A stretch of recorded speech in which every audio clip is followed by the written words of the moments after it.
Shalom, it's your brother Yara, giving all praise to Yahweh, Bahashem, Yahweh Shai, Bahashem, Ruach Wadash, giving me the spirit to do this lesson.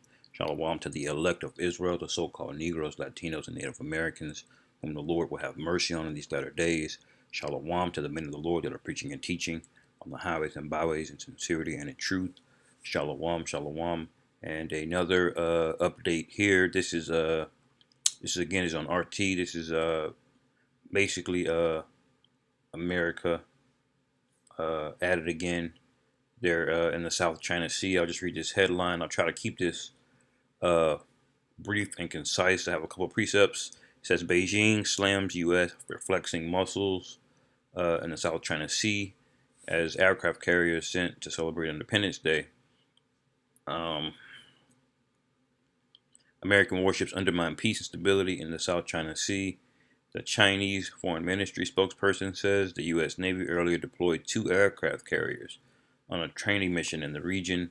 And here's an image of the aircraft carrier.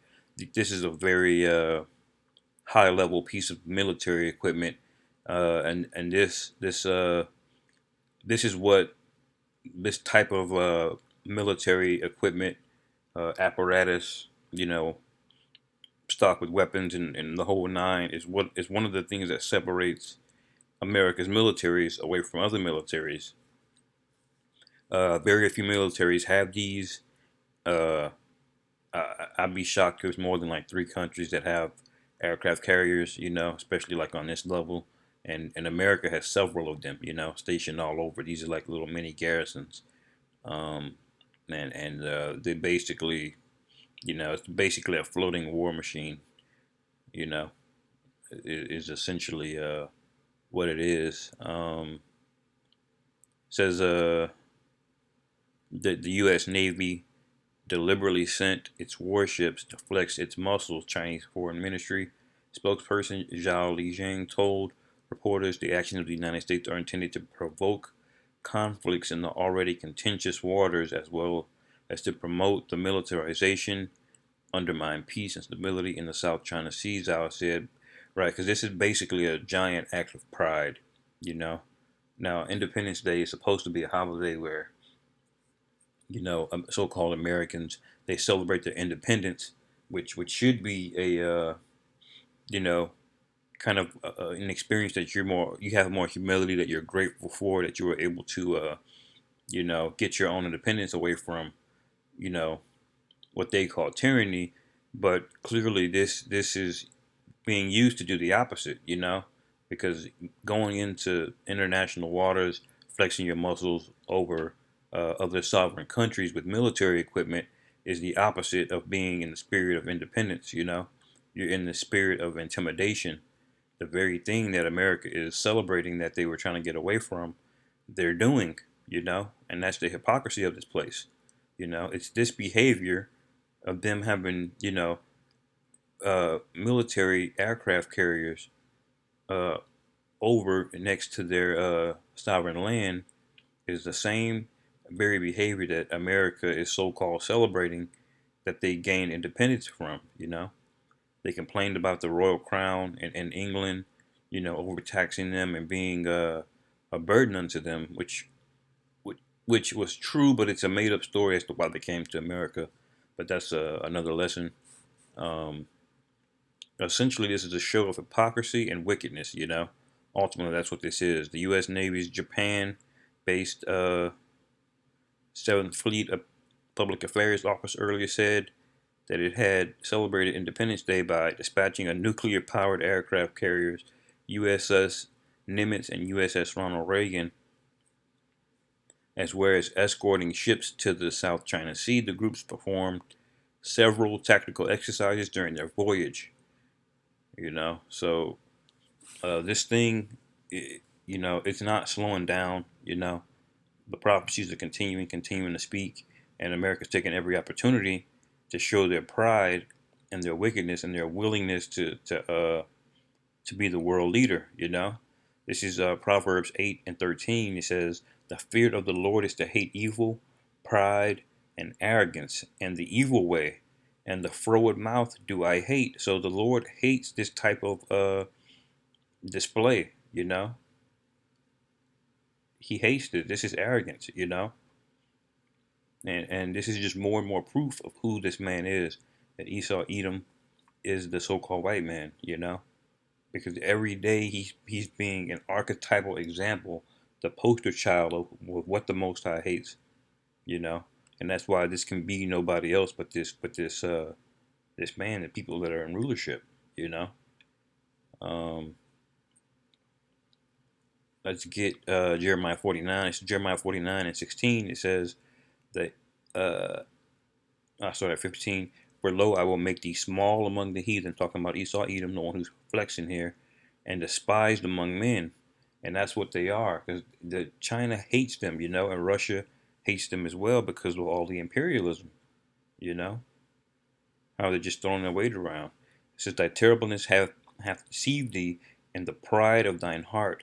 O thou that dwellest in the clefts of the rocks, and that's where Esau came from, you know, a remnant of tribes coming out of the Caucasus area, the Caucasus region, the mountainous areas, that holdest the height of the hill, though thou shouldest make thy nest as high as the eagle, I will bring thee down from thence, saith the Lord Yahweh.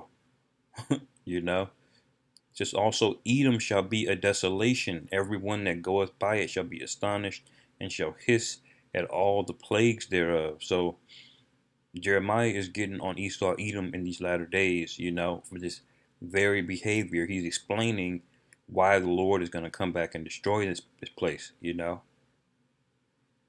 You know, the Lord always makes it clear and fair when before he comes and judges, he's showing you on display why he does not, why he should not be in rulership. But the Lord is showing you the example again on the earth of how not to govern. This is how not to rule, you know. When you think about the 40 years of peace with King Solomon, did he rule this way? You know? No, you know. King Solomon was wise. He established diplomacy, you know, politics. His daughters, he would marry daughters. He would set up tributes of gold, you know. Those nations, they loved King Solomon, you know. And for that shorter period of time, at the very least, you know, that's a small example of how the Lord is going to have us rule, but just you know multiply that times the entire earth, you know, in that territory, you know. Says the U.S. frequently sends warships on so-called freedom of navigation missions in quotes in the area where several nations, including China, have territorial disputes. U.S. naval officials say the voyages are necessary to ensure peace in the region and to deter China from intimidating its neighbors. Like who are you to tell another country what to do, man? You know what happens between them is between those two countries. Now, if those other countries ask you for help, you know, hey, that's really that should be up to your people in the democracy. But you know, how often do generals ask the opinions of the public before they send a drone, you know, to blow up a town, you know? Never, you know? You'd be lucky to even hear about it, to be honest. You know, this is the last precept. Let me get Psalm 73. Um,